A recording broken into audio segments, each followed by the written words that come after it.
Hi everyone. आज मैं आप लोगों को पहले बता देती हूँ इस वीडियो में हम क्या क्या टॉपिक्स कवर करेंगे। तो सबसे पहले हम साइकोपैथोलॉजी के बारे में पढ़ेंगे, फिर हम एबनॉर्मेलिटी और नॉर्मेलिटी के बारे में पढ़ेंगे। तो ये सारी चीजें हम डिस्कस करने वाले हैं डिटेल में, लाइक उसका मीनिंग, डेफिनेशन, हिस्ट्री और बाकी सारी चीजें, हर चीज डिटेल में हम पढ़ेंगे। फिर नॉर्मेलिटी, एबनॉर्मेलिटी पढ़ेंगे। फिर उसके बाद में हम पढ़ेंगे मेंटल डिसऑर्डर्स के क्लासिफिकेशंस, और जिसमें बेसिकली हम कवर करेंगे ICD-10 और DSM-4। तो अगर ये टॉपिक्स आपके रिलेटेड हैं तो आप डेफिनेटली ये वीडियो लास्ट तक देखिएगा। एंड अगले वीडियो में हम कवर करेंगे मेंटल डिसऑर्डर के सिम्टम्स एंड सिंड्रोम्स, क्योंकि इस वीडियो में अभी हम कवर नहीं कर सकते, वीडियो काफी लंबी हो जाएगी। तो चलिए सबसे पहले हम डिस्कस कर लेते हैं साइकोपैथोलॉजी होता क्या है।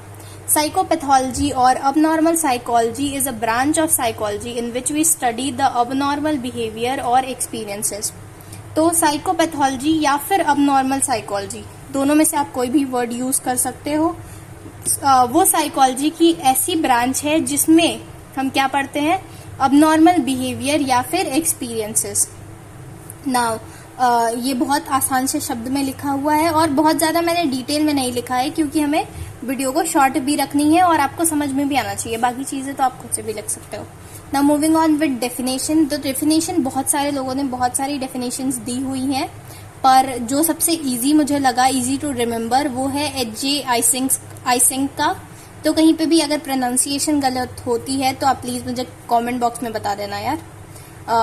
तो H.J. आइसिंग ने जो डेफिनेशन दी है वो है, abnormal psychology is the study of abnormal behavior of abnormal personality। abnormal psychology में हम पढ़ते हैं abnormal behavior of abnormal personality। easy to remember।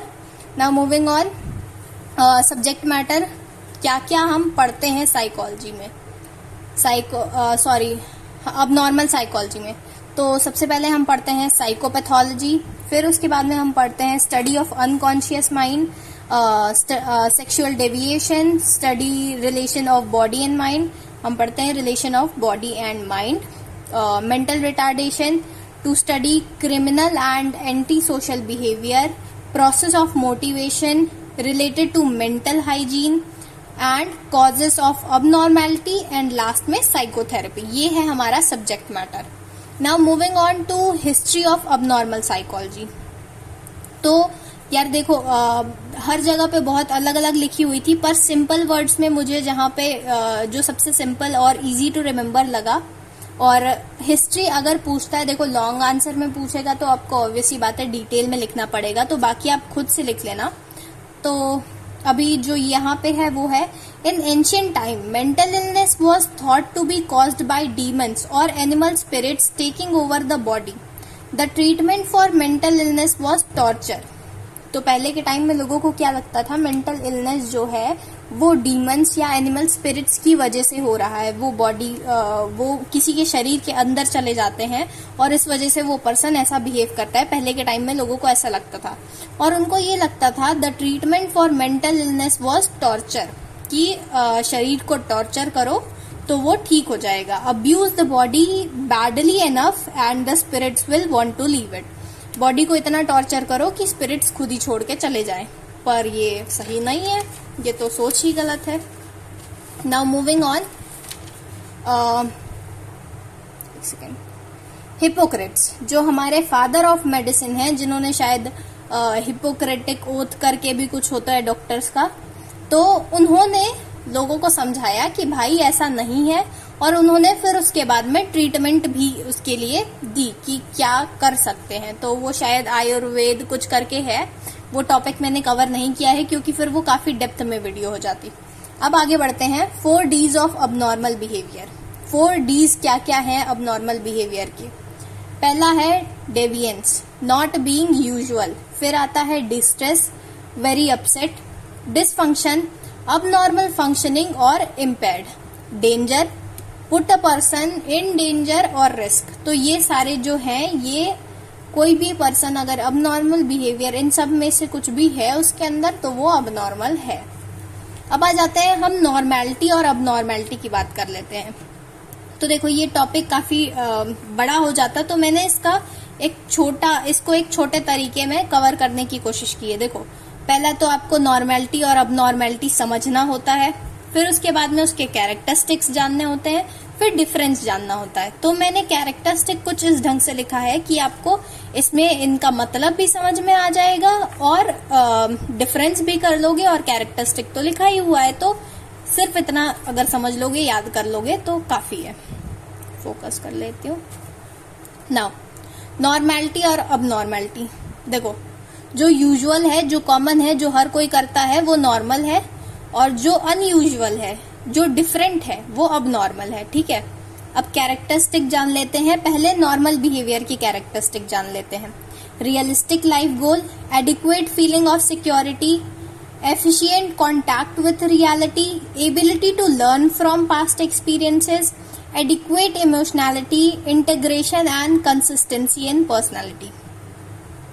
उनके लाइफ गोल्स बहुत रियलिस्टिक होते हैं, वो हवा में नहीं उड़ते हैं, उन्हें पता होता है क्या सच्चाई है। बेसिकली इन सब का एक सारांश या जो भी होता है निकाला जाए तो उसका ये मतलब है कि उन्हें पता है सच्चाई क्या है, वो क्या कर सकते हैं, और बहुत ज्यादा इमोशनल नहीं होते हैं, और दुनियादारी की समझ होती है बेसिकली।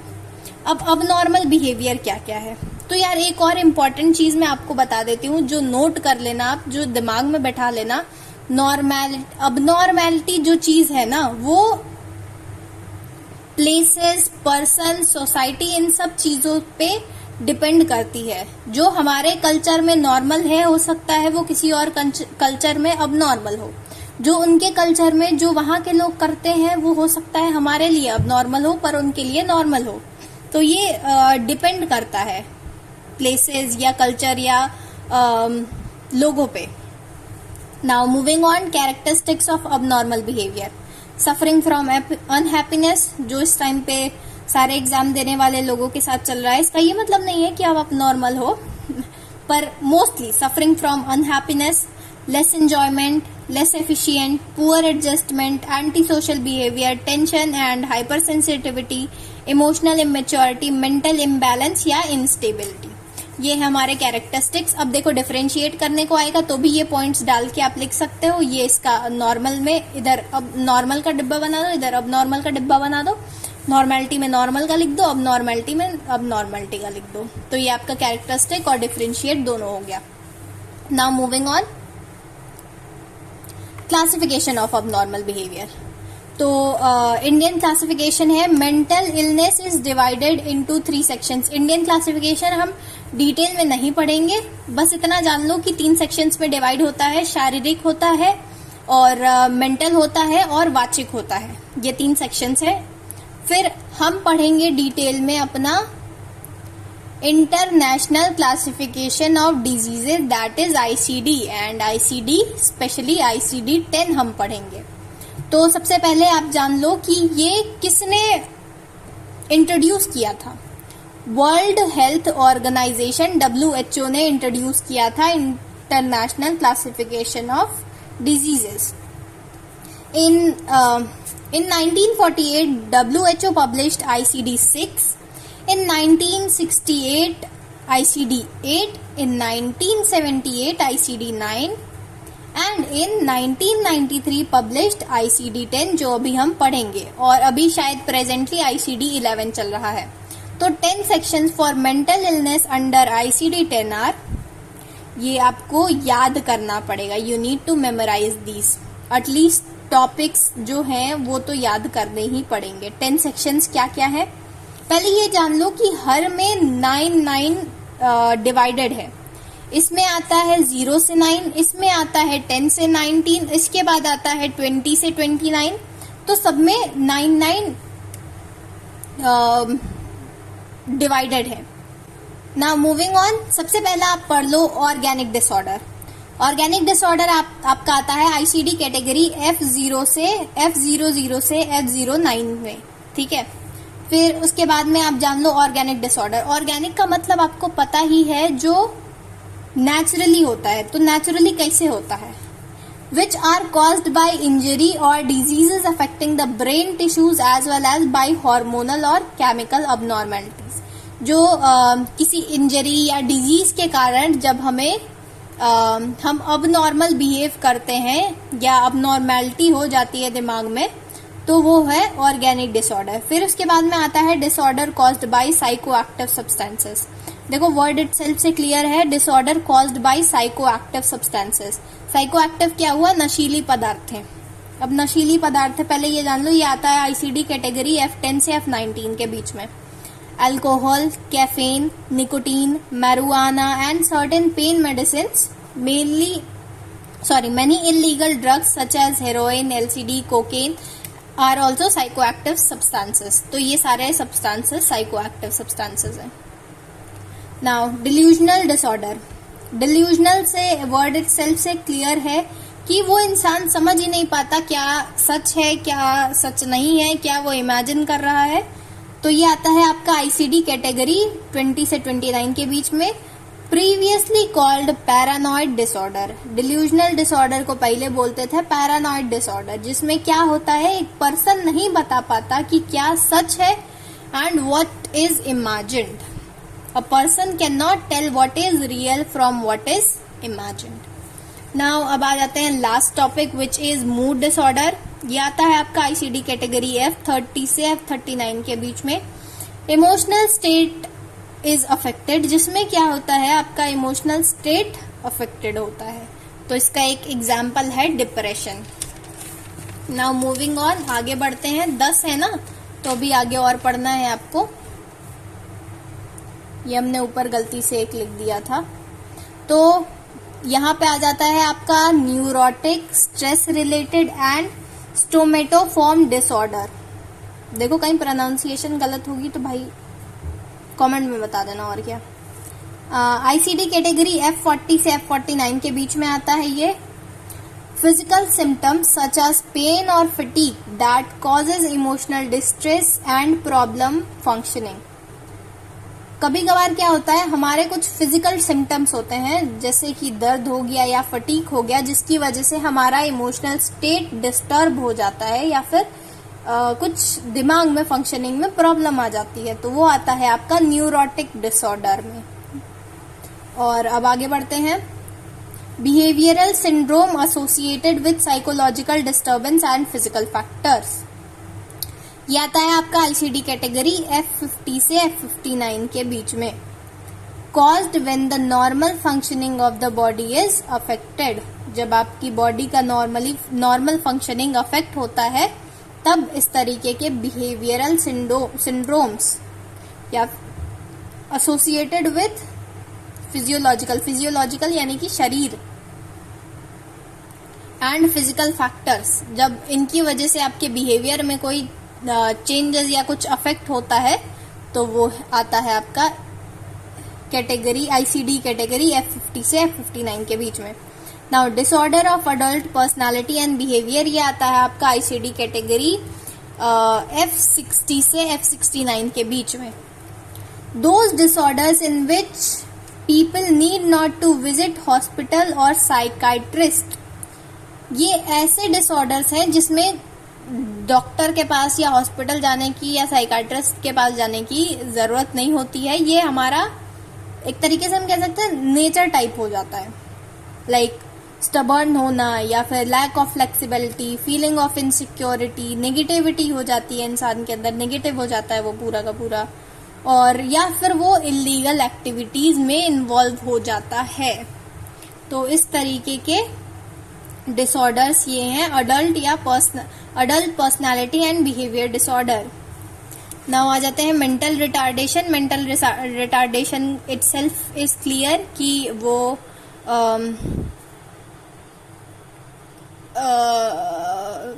मेंटली डिसेबल होते हैं, ठीक है, इंटेलेक्चुअल डिसेबिलिटी। ये आता है आपका आईसीडी कैटेगरी F70 से F79 के बीच में। Difficulty in thinking and understanding, basically उनका जो IQ लेवल है वो थोड़ा कम होता है और वो इंटेलेक्चुअली डिसेबल होते हैं। Now disorder of psychological development, ये आता है आपका आईसीडी कैटेगरी F80 से F89 के बीच में। ये बचपन से होता है। That involve serious impairment in different areas.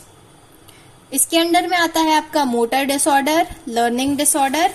Now moving on with behavioural and emotional disorder of childhood and adolescence. तो ये है हमारा लास्ट कैटेगरी जो है FICD कैटेगरी F90 से F98। यहाँ 99 नहीं है, 98 है, याद रखना, गलत मत लिख के आ जाना। नाउ हाइपरकाइनेटिक डिसऑर्डर इसको बोलते हैं।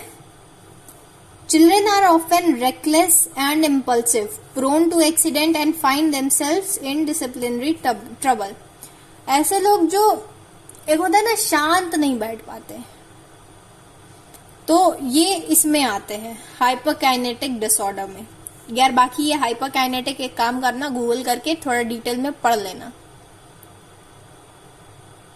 Now moving on, American classification of mental disorder DSM 4 हम पढ़ने वाले थे, तो DSM का पहले फुल फॉर्म जान लेते हैं।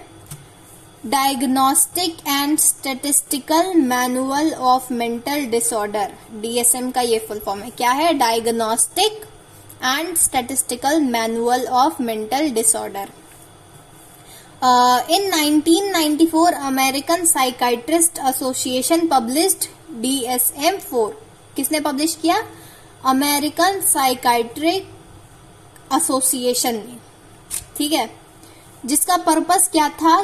Provide a framework for classifying disorders and defining diagnostic criteria for the disorders listed. Disorder को किसी कैटेगरी में डाल सके ताकि क्लासिफाई कर सके कि कौन सा डिसऑर्डर कौन सा है, कौन क्या किस कैटेगरी में जाता है, और उसके हिसाब से उसका आसानी से इलाज ढूंढ सके यार, और क्या। तो देखो 5 एम्पलीट्यूड्स बनाए गए उसके लिए। DSM-4 में 5 एम्पलीट्यूड्स हैं। 5 क्या है? पहला आता है आपका एक्सिस 1, फिर एक्सिस 2, फिर axis 3, axis 4 and axis 5।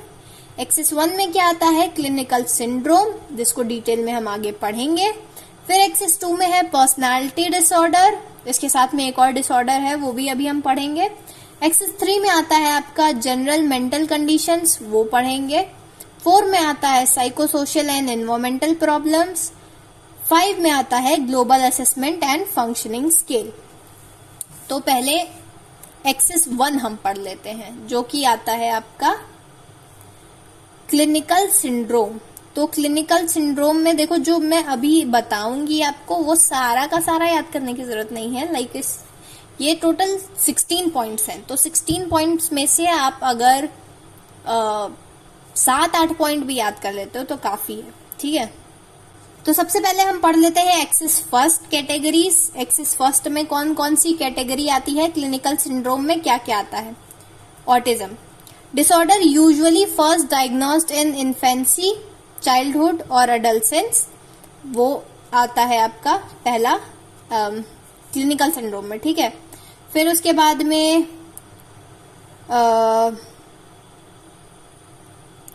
Other cognitive disorders, delirium हो गया, डिमेंशिया हो गया, और ये सब आता है आपका क्लिनिकल सिंड्रोम में, ठीक है।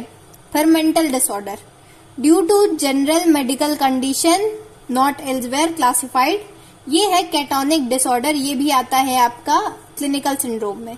तो देखो अगर ये ऐसे याद रखना है तो आप सिर्फ एक छोटे छोटे उसमें याद रख सकते हो, ठीक है। कॉग्निटिव डिसऑर्डर ये आता है आपका क्लिनिकल सिंड्रोम। फिर उसके बाद में कैटोनिक डिसऑर्डर ये आता है क्लिनिकल सिंड्रोम में। अब आगे बढ़ते हैं।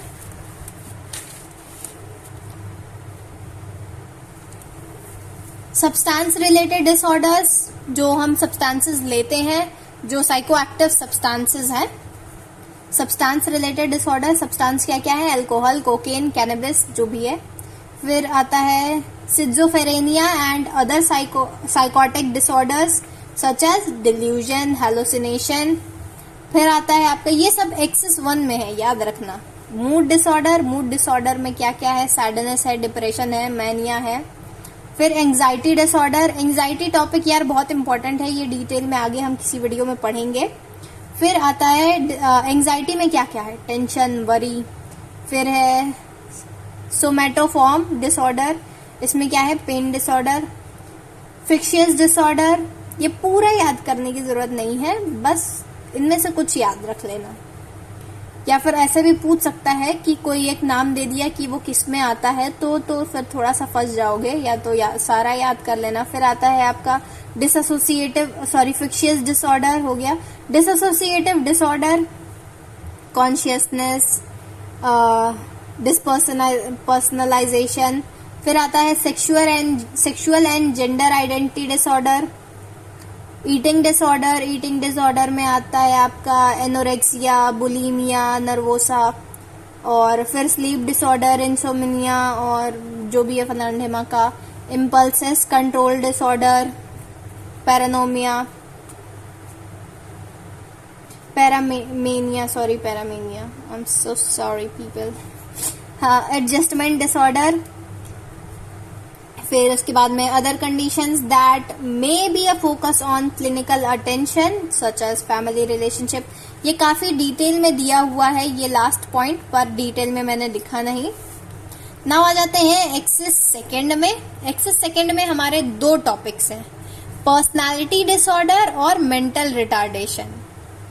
मेंटल रिटार्डेशन आपको पता ही है, तो मेंटल रिटार्डेशन जो हमारा टॉपिक है, इसको थोड़ा डिटेल में डिस्कस किया गया है कि लाइक किस आईक्यू से किस आईक्यू लेवल तक कौन किस कैटेगरी में आता है, क्या माइल्ड है, क्या ये थोड़ा डिटेल में है। अगर आप चाहो तो मैं डिटेल वीडियो बना सकती हूँ, पर मेरे ख्याल से आप टॉपिक याद कर लोगे उतना काफी होगा। तो एक हो गया आपका पर्सनालिटी डिसऑर्डर और दूसरा हो गया मेंटल रिटार्डेशन। अब आ जाते हैं एक्सिस थर्ड पे। एक्सिस थर्ड में आता है आपका general medical condition, physical disorder related like diabetes, arthritis, tuberculosis.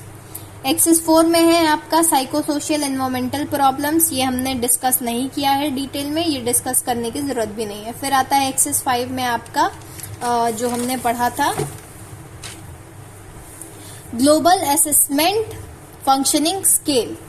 ये एक डायग्राम की तरह, एक चार्ट की तरह बना हुआ है। ये मैं आपको एक पिक्चर इंसर्ट कर देती हूँ, वो आप देख लेना और समझ लेना। अब अगले वीडियो में हम जो पढ़ेंगे टॉपिक वो है symptom and syndromes of mental disorder. तो स्टे ट्यून्ड एंड सब्सक्राइब कर लेना यार, इससे ज्यादा क्या मैं बोलूँ। अगर वीडियो हेल्पफुल होगी तो लाइक कर देना, कमेंट कर देना, अगर कुछ चेंजेस चाहिए तो बता देना। चलो टाटा बाय बाय, अगले वीडियो में मिलते हैं।